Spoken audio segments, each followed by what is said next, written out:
নিজৰ ঠাই কাৰণ এখন ঠাইৰ মোৰ জন্মস্থান আৰু ইয়াৰ হাৱা পানী খাই ডাঙৰ হৈছোঁ আৰু বিহু আমাৰ তেজে তেজে আছে আমাৰ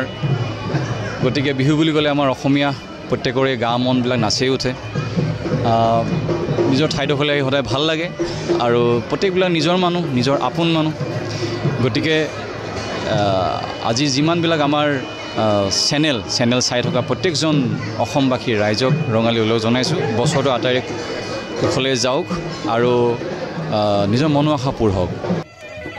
মই ভাবোঁ আচলতে চাচনিবাসী কেৱল আমাৰ চাচনি এখন কেৱল আমাৰ সন্মিলিত বিহুহে আমি পাঁচখন সন্মিলিত গাঁও একেলগ হৈ এখন বিহু হয় কিন্তু চাচনিখনত প্ৰায় 85খন গাঁও আছে মই বিচাৰোঁ কি চাচনিৰ পৰা এখন কেন্দ্ৰীয়ভাৱে এখন উদযাপিত হওক এখন বিহু যাতে চাচনিবাসীৰ ৰাইজৰ মৰম যাতে সমগ্ৰ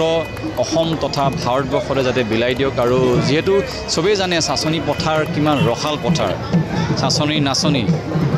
নাচনি বুলি ক'লে নাচনি আৰু চাচনি পথাৰৰ ধান চবেই জানে গতিকে মই সেইটোৱে বিচাৰোঁ মনৰে বিচাৰোঁ যে কেন্দ্ৰীয়ভাৱে উদযাপিত হওক